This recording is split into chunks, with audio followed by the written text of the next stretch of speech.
नमस्कार प्यारे छात्रों, कैसे हैं आप सभी। हमें उम्मीद है आप भी अच्छे होंगे, आपके परिवार के सभी लोग भी बहुत अच्छे होंगे। स्वच्छ रहिए, पर्यावरण को शुद्ध बनाए रखिए। चलिए आगे की ओर बढ़ते हैं। आज हम पढ़ेंगे संस्कृत व्याकरण। रुचिरा भाग 3 का हमने कंप्लीट किया। आज हम पढ़ेंगे व्याकरण। हम क्या क्या विषय पढ़ेंगे उसके बारे में पहले चर्चा कर लेते हैं। यथा व्याकरण और इसके अंग, पुरुष, उपसर्ग, प्रत्यय, अव्यय प्रकरण, संधि, समास प्रकरण, कारक, पर्यायवाची और विलोम शब्द, वाच्य, संज्ञा और सर्वनाम शब्दों के रूप, धातु रूप, संस्कृत अनुवाद, पत्र लेखन और निबंध लेखन, इन विषयों का हम अध्ययन करेंगे। आज हम पढ़ेंगे व्याकरण और इसके अंग। ठीक है, चलिए। व्याकरण आप पढ़ लीजिए ताकि आपको कॉन्सेप्ट वहीं पे क्लियर हो। जिस शास्त्र के माध्यम से हम शुद्ध लिखना, पढ़ना और बोलना सीखते हैं उसे व्याकरण कहते हैं। व्याकरण हर भाषा का होता है, चाहे वो अंग्रेजी भाषा हो, चाहे वो हिंदी भाषा हो, चाहे वो संस्कृत भाषा हो। व्याकरण हर भाषा को आपको प्राप्त होगा। दूसरे शब्दों में जिससे शब्दों की विकृति तथा व्युत्पत्ति अच्छे प्रकार से की जा सके उसे व्याकरण कहते हैं। जिससे शब्दों की विकृति और व्युत्पत्ति, ठीक है ना, विकृति यानी तो शब्दों का विच्छेदन करना इत्यादि, और व्युत्पत्ति उसमें अव्यय, प्रत्यय इत्यादि का योग कर देना, उसे ही व्याकरण कहते हैं। व्याकरण के बिना किसी भी भाषा को समझ पाना अत्यधिक कठिन है। अतः शास्त्रकारों ने व्याकरण को भाषा का मुख कहा है। ठीक है, शास्त्रकारों ने व्याकरण को भाषा का मुख कहा है। मुखम व्याकरणम स्मृतम, व्याक्रियन्ते मुखम व्याकरणम स्मृतम। मुख यानी मुख, व्याकरण यानी व्याकरण का, स्मृतम यानी ज्ञात करते हैं। अर्थात व्याकरण को मुख कहा जाता है या व्याकरण को मुख के नाम से जाना जाता है, भाषा का मुख। इसी तरह छंद होते हैं, अलंकार होते हैं, ज्योतिष होते हैं, इनको एक अंग बताए गए हैं। ठीक है, ज्योतिष को जैसे नेत्र कहा गया है, छंद को पैर कहा गया है, इसी प्रकार व्याकरण को मुख कहा गया है। व्याक्रियन्ते व्युत्पाद्यन्ते शब्दाः अनेन इति व्याकरणम्। व्याक्रियन्ते व्युत्पाद्यन्ते शब्दाः अनेन इति व्याकरणम्। आपसे व्याकरण की यदि परिभाषा पूछी जाए तो आप कहेंगे व्याक्रियन्ते व्युत्पाद्यन्ते शब्दाः अनेन इति व्याकरणम्। व्याकरण के अध्ययन के उपरांत ही भाषा को समझ सकते हैं। आप किसी भी भाषा को समझे, हिंदी को, अंग्रेजी को, उर्दू को, आप कोई सी भी भाषा को समझे, उसका एक व्याकरण होता है। व्याकरण के बिना आप भाषा का ज्ञान संभव नहीं कर सकते हैं। व्याकरण भाषा ही एक ऐसा साधन है जिसके द्वारा मानव समाज अपने भावों और विचारों को एक दूसरे के समक्ष प्रकट करता है। भाषा में वाणी का ही नहीं अपितु संकेतों का भी समावेश है। लिखने और बोलने में हम भाषा का ही प्रयोग करते हैं। संस्कृत, हिंदी, अंग्रेजी आदि विभिन्न भाषाएं हैं। संस्कृत भाषा उस भाषा को कहते हैं जो शुद्ध एवं परिष्कृत हो। संस्कृत भाषा उस भाषा को कहते हैं जो शुद्ध एवं परिष्कृत हो। भाषा वाक्यों से बनती है। वाक्य में अनेक शब्द रहते हैं और शब्द में अनेक ध्वनियां रहती हैं। जैसे चंद्रगुप्त, च हलंत्यम यानी अर्धचंद्र। अच्छा, जितनी भी व्यंजन हैं हम पढ़ते हैं ना, 12 कड़ी जो पढ़ते हैं हम, क, का, की, कु, के, कई, को, कऊ, कन, कह, ये जो 12 कड़ी हम पढ़ते हैं उसके पीछे उद्देश्य क्या है? उसके पीछे उद्देश्य यह है या उस ये जो 12 कड़ी बनी है उसका कारण है कि व्यंजन जो होते हैं वो अर्ध स्वर होते हैं। प्रत्येक व्यंजन यानी क ख ग घ ङ च छ ज झ ञ ट ठ ड ढ ण त थ द ध न प फ ब भ म य र ल व श श स ह शत्रज्ञ। ये जो सभी व्यंजन हैं ये सभी व्यंजन अर्ध व्यंजन है, अर्ध है, ये अर्ध वर्ण है, ये मतलब पूरे वर्ण ये नहीं होते हैं। जबकि जो स्वर होते हैं ए आ ई उ री ए ऐ ओ औ अन अह, ये यानी स्वर, ये स्वर थे। स्वरों के समावेश होने पर ही व्यंजन पूर्ण होते हैं। व्यंजन खुद में आधे होते हैं। व्यंजन का खुद का कोई अस्तित्व नहीं होता है। खुद के से अस्तित्व मतलब है कि जब तक व्यंजन में कोई स्वर नहीं मिलता है, व्यंजन में जब तक कोई स्वर नहीं मिलता है तब तक वह व्यंजन पूरा नहीं होता है। नहीं समझे? प्रत्येक व्यंजन खुद में आधा होता है। प्रत्येक व्यंजन आधा होता है। वह व्यंजन स्वरों के मिलने के पश्चात ही पूर्ण बनते हैं। तभी क में अ मिलाने पर बना क में आ मिलाने पर का, क आधा हलंत्यम वाला है ना, जैसे ये दे रखा है ना च, वैसे ही ये च का बना लीजिए आप। च ये हलंत्यम वाला च, ऐसे ही है ना, च के नीचे जो हलंत दे रखा है, च प्लस ए बराबर च प्लस आ बराबर चा, च प्लस ई बराबर ची, च प्लस ई बराबर ची, च प्लस उ बराबर चू, च प्लस उ बराबर चू, च प्लस ए बराबर चे, च प्लस आई बराबर चई, च प्लस ओ बराबर चो, च प्लस औ बराबर चौ। इस प्रकार हमें ज्ञात होता है कि जो एक शब्द है, पूरा शब्द जिसे आप बोल सकते हो, पूरा वर्ण जो बोल सकते हो, वो वर्ण स्वर और व्यंजनों के मेल से ही बनता है। नहीं तो जैसे आपने बोला ध्वनि, ध्वनि है तो ध आधा है, हम बोलते हैं अर्धवर्ण। क्या है वो? अर्धवर्ण। ध कैसा है? अर्धवर्ण। ध में कोई स्वर नहीं मिला है तो ध को आप क्या बोलोगे? अर्धवर्ण। प्रत्येक व्यंजन तभी पूर्ण होता है जब उसमें स्वर का समावेश होता है, अन्यथा व्यंजन अधूरा रहता है। जैसे हमने बोला ध्वनि, ध्वनि में ध अर्ध ध है, उसमें न अ मिला है न आ मिला है, मतलब कोई भी स्वर नहीं मिला है, तो उसको आप बोलोगे अर्धध्वर, अर्ध स्वर, सॉरी अर्ध व्यंजन, उसे बोलोगे आप अर्ध व्यंजन यानी आधा व्यंजन। पूरा व्यंजन कब बनता? जब उसमें स्वर का समावेश हो जाता। आई होप अब आपको क्लियर हो गया होगा। चलें आगे, चलें।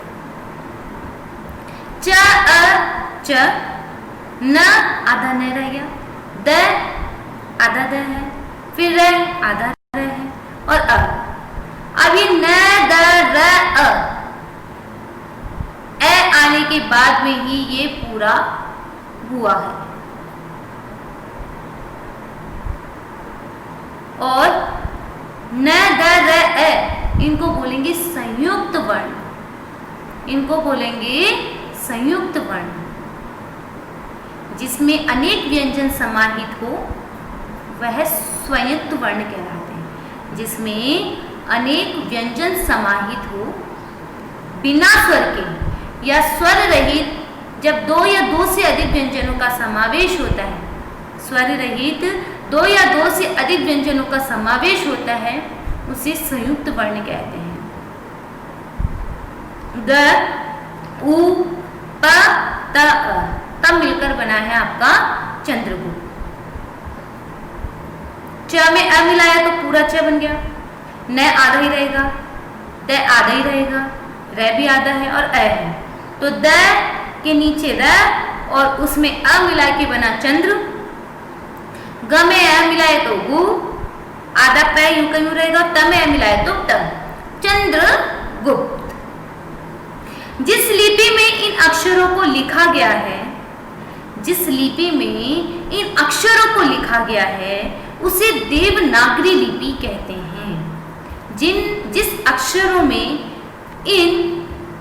जिस लिपि में इन अक्षरों को लिखा गया है उसे देवनागरी लिपि कहा जाता है। अर्थात जो हमारी हिंदी भाषा है, जो हम लिखते हैं, ये जो लिखा हुआ है ना, ये पूरा, ये कौन सी लिपि में लिखा हुआ है व्याकरण और इसके अंग? देवनागरी लिपि में। कौन सी लिपि है? देवनागरी लिपि। आप जब फॉर्म भरने जाएंगे कभी तो उसमें प्रायः देखेंगे अंग्रेजी भाषा, देवनागरी लिपि। कई जगह देखेंगे देवनागरी लिपि में लिखी, तो देवनागरी लिपि हमारी ये लिपि या तो अंग्रेजी भाषा, हिंदी भाषा में लिखा होगा, अन्यथा लिखा हुआ होगा देवनागरी लिपि में लिखी है। अब यदि आपको ज्ञात नहीं हो कि देवनागरी लिपि क्या है, आपके लिए फॉर्म भरना मुश्किल हो जाएगा। तो देवनागरी लिपि मतलब ये जो हमारी लिखने का तरीका है, इसे देवनागरी लिपि कहते हैं। प्राचीन काल में संस्कृत भाषा ब्राह्मी लिपि में लिखी जाती थी। आज देवनागरी लिपि में ही लिखी जाती है, प्राचीन काल में ब्राह्मी लिपि में लिखी जाती थी।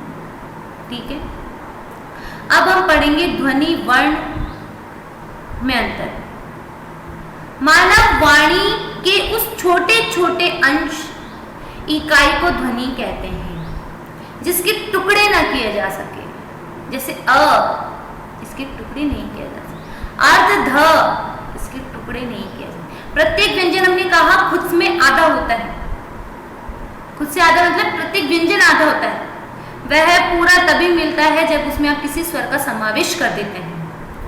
तो व्यंजन जैसे क है, अर्ध क है ना, क है, ख है, ग है, घ है, जिनके नीचे व्यंजन हलंत लगा हुआ है, जिनके नीचे हलंत लगा हुआ है वह अर्ध है। जिनके नीचे हलंत लगा हुआ है वह कैसे हैं? अर्ध है। क्लियर हुआ? अर्ध है मतलब उनके टुकड़े नहीं किए जा सकते। आधे के भी क्या टुकड़े करोगे आप? नहीं हो सकते। हमने कहा जो स्वर है वो खुद में अपना अस्तित्व रखता है, उसके कोई टुकड़े नहीं होते हैं, बल्कि वो तो किसी के साथ जुड़कर उसको पूरा करते हैं। कभी दो स्वरों को एक साथ देखा है? नहीं होता, हम उसका संधि कर देते हैं। हमारी हिंदी और संस्कृत भाषा में उसकी संधि हो जाती है। अच्छा, एक बात बताएं आपको इसी बात पे। आपके बड़े जो घर में होंगे ना, दादाजी वगैरह, आप उनको टाइम बोल के बोलना, वो आपको टेम बोलेंगे। टेम क्या हुआ बच्चा? टेम क्या हुआ? हाँ, वो टाइम नहीं बोलेंगे। प्रायः जो ग्रामीण परिवेश में है ना, वो तो टेम ही बोलेंगे। टेम क्या हुआ, टेम क्या हुआ, टेम के हुआ, जो भी होता है ना, तो टेम बोलते हैं, वो टाइम नहीं बोलते हैं। क्यों नहीं बोलते? हमारी जो प्राचीन भाषा थी ना, वो प्रायः संस्कृत से परिपूर्ण थी, हैं? वो लोग व्याकरण को जानते थे, वो पढ़े लिखे न होकर भी व्याकरण को जानते थे, क्योंकि टा का आ और इम का ई दो स्वर कभी साथ में नहीं आते। हमारे हिंदी और संस्कृत में हम कभी दो स्वरों का एक साथ प्रयोग नहीं करते, तो अंग्रेजी भाषा में होता है। हमारे तो यहाँ पे संधि कर देते हैं, इसलिए टा का आ और इम का ई, आ और ई मिलाकर ए करके यण संधि कर देते हैं। आपको नहीं हो रहा ना विश्वास? तो जो कोई ग्रामीण परिवेश से हो, वृद्ध महिला हो, उनको पूछना टाइम को इंग्लिश में क्या बोलते हैं, या उनसे मतलब कभी ऐसी कोई बात निकलवाना जिससे वो आपसे टाइम पूछे, तो वो आपको बोलेंगे टेम का ही हो, टेम क्या हुआ। हाँ, तो टेम मतलब आ और ई को मिलाकर उन्होंने ए बना दिया। व्याकरण के साथ बात करते हैं। हाँ, और हमारी जो संस्कृति है, हमारी जो प्राचीन जो चीजें हैं ना, उनको जो संभाल के रख रखा है वो हमारे बड़े बुजुर्गों ने रख रखा है। बाकी तो मैं फिर कहूंगी कि मैं ये नहीं कह रही कि आप इंग्लिश ना पढ़ो, बहुत अनिवार्य है, कंपलसरी है। बिना इंग्लिश, अगर आपको कोई इंग्लिश बोलनी नहीं आती है ना, तो आप कहीं ना कहीं खुद को कमजोर महसूस करते हो। तो हमें खुद को कमजोर महसूस नहीं करवाना है। तो इंग्लिश तो हमें मतलब बिल्कुल जैसे परफेक्टली हम हिंदी बोलते हैं वैसे ही परफेक्टली हमें इंग्लिश आना जरूरी है। लेकिन इसका मतलब ये नहीं है आप अपनी प्राचीन भाषा को, आप अपनी संस्कृति को भूल जाओ। नए दोस्त बन जाने पर पूरे नए दोस्तों को भूल जाना आपको शोभा नहीं देता। ये आपकी शोभनीय कृत्य नहीं है। अंग्रेजी भाषा अपनाओ, क्योंकि हर क्षेत्र में अंग्रेजी चलने लगी है। कंप्यूटर हो, मोबाइल हो, या फिर आपके पास कोई डॉक्यूमेंट वगैरह आ रहे हो, या आपके पास कोई लेटर वगैरह आ रहा हो, सब इंग्लिश में आता है। इंग्लिश में पूर्ण होना बहुत ज़रूरी है। लेकिन उसके लिए हिंदी संस्कृत भाषाओं को भूल जाना मुझे नहीं लगता कि ये अच्छा कार्य है। चलो कोई ना, चलते आगे। कहाँ थे? हाँ, उसके टुकड़े नहीं किए जा सके। मानव वाणी के उस छोटे छोटे अंश को ध्वनि कहते हैं जिसके टुकड़े नहीं किए जा सकते। यानी ई, ओ, ये इत्यादि क्या है? ध्वनि है। ध्वनि के उस छोटे से निम्नलिखित अंश को वर्ण कहते हैं, और उसी को जब लिख देते हैं तो वह वर्ण कहलाता है, वही अक्षर कहलाता है। तो आपसे पूछ ली जाए कि ध्वनि की, वर्ण की, अक्षर की क्या परिभाषा है, तो आप बोलेंगे वह छोटा सा छोटा अंश जिसके टुकड़े नहीं किए जा सकते। चले आगे। व्याकरण के अंग। व्याकरण को मुख्यतः 3 भागों में बांटा गया है। व्याकरण को मुख्यतः 3 भागों में बांटा गया है। वर्ण विभाग, शब्द विभाग, वाक्य विभाग। इस अध्याय में वर्ण विभाग का अध्ययन करेंगे। व्याकरण को 3 भागों में बांटा गया है, वर्ण विभाग, शब्द विभाग और वाक्य विभाग। वर्ण हमने बताया जैसे ए, आ, क, ख, ग, ये आपके वर्ण है। वर्ण है। क और ब 2 वर्णों को मिलाया, क और ब 2 वर्णों को मिलाया तो आपका बन गया कब, ये बन गया आपका शब्द। कब जा रहे हो, ये बन गया आपका वाक्य। ठीक है।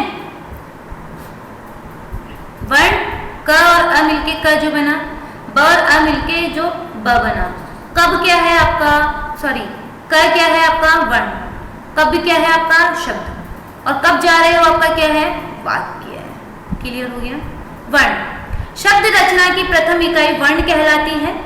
वर्णों के समूह की शब्द रचना होती है। शब्दों में वाक्य बनते हैं। इस प्रकार रचना की सर्वप्रथम इकाई का नाम वर्ण है। वर्णों के प्रकार। वर्ण 3 प्रकार के होते हैं, स्वर, व्यंजन और आयोगवाह। स्वर वर्णों के 3 प्रकार बताए गए हैं, स्वर, व्यंजन और आयोगवाह। देखिए पढ़ते वापस बता देते हैं। व्याकरण को 3 भागों में बांटा गया, वर्ण, शब्द और वर्ण, शब्द और वाक्य। फिर वर्णों को बताया गया है कि शब्द रचना की प्रथम इकाई वर्ण कहलाती है, और वर्णों के समूह से ही क्या बनते हैं, शब्द बनते हैं, और शब्दों से ही वाक्य बनते हैं। ये ऊपर हम क्लियर कर ही चुके हैं। फिर बोला वर्णों के 3 प्रकार होते हैं, स्वर, व्यंजन और आयोगवाह। व्यंजन म तक खत्म हो जाते हैं, उसके बाद में आयोगवाह कहलाते हैं। चलिए आगे बढ़ते हैं।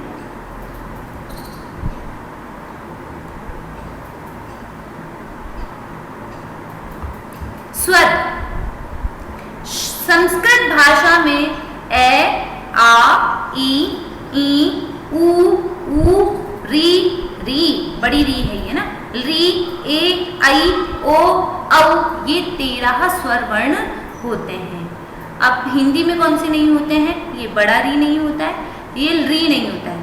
तो हिंदी में स्वर होते हैं 11 और संस्कृत में होते हैं 13।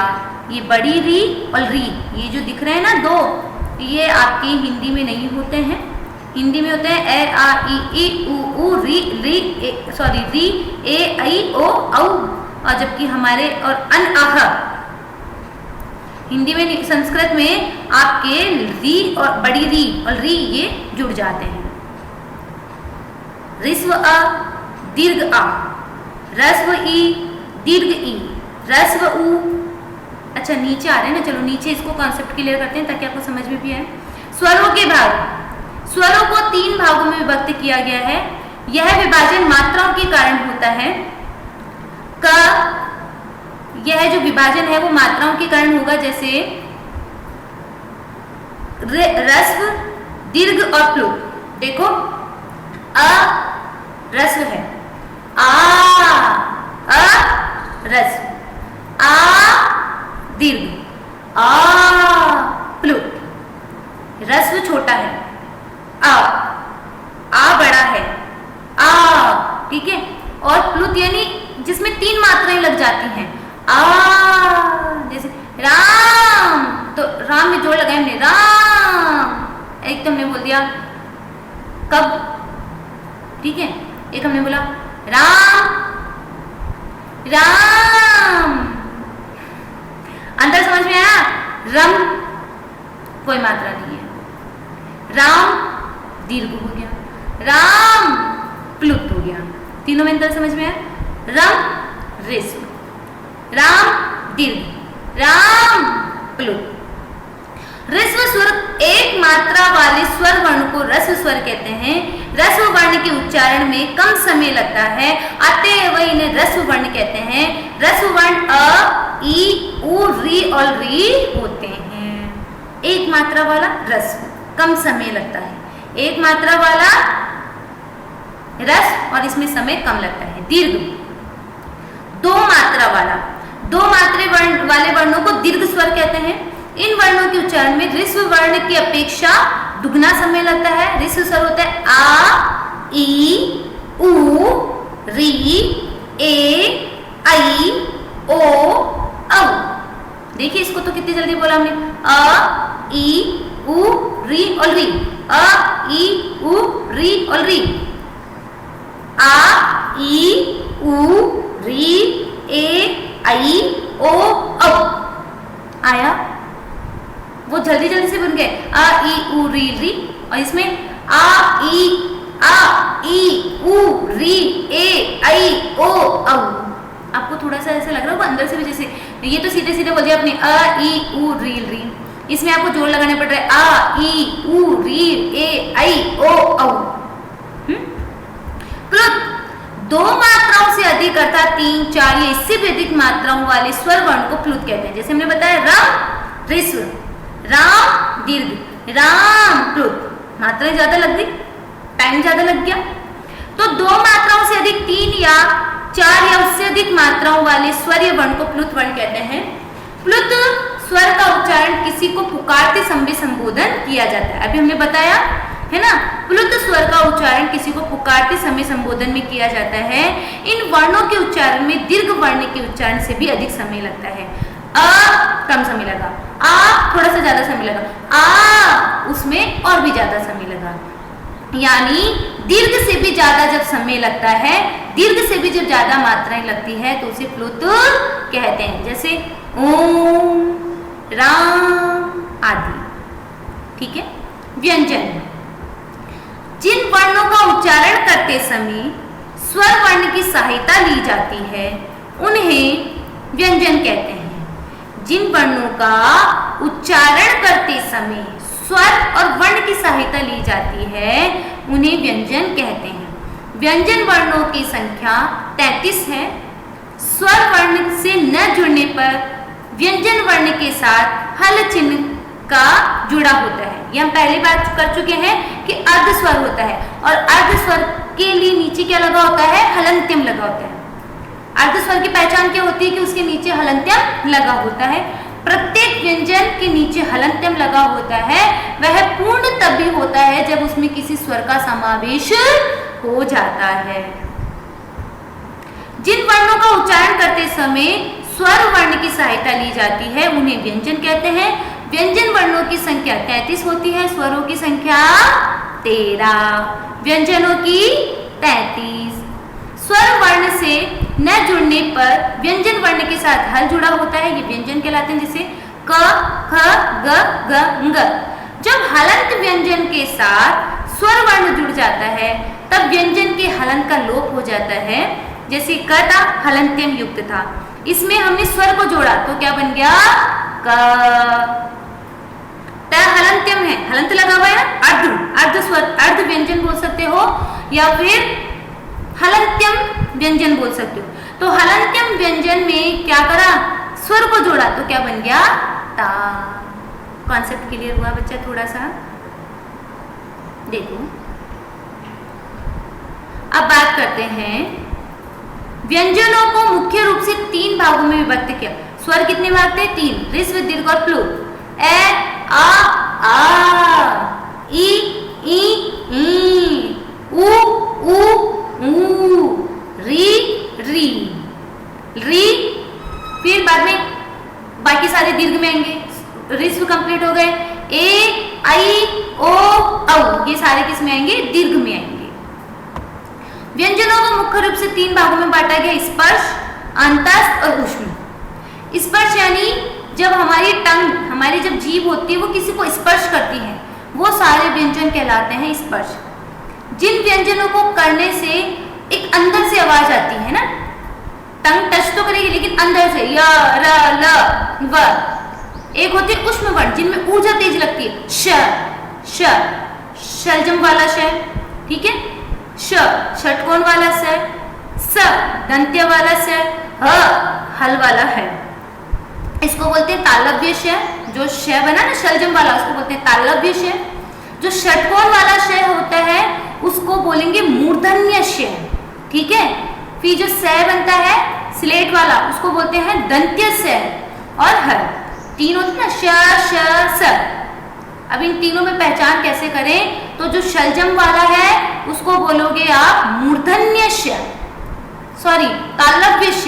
शलजम को तालव्य श, षटकोण को मूर्धन्य स, और जो स होगा उसको बोलोगे आप दंत्य स। तालव्य श शलजम, मूर्धन्य श षटकोण, दंत्य स स्लेट, ये वो नीचे आएंगे, ठीक है। तो स्पर्श क से लेकर म तक सारे स्पर्श कहलाते हैं। य, र, ल, व अंतस्थ कहलाते हैं और उष्म श, श, स, ह कहलाते हैं। तो क से म तक में पढ़ लेते हैं। स्पर्श व्यंजन निम्नलिखित होते हैं क वर्ग: क, ख, ग, घ, ङ, च, छ, ज, झ, ञ, ट, ठ, ड, ढ, ण। उच्चारण स्थान भी शायद नीचे आएंगे तो उसमें पढ़ाएंगे हम, है ना। उच्चारण होते हैं, इनको पहचानेंगे आप।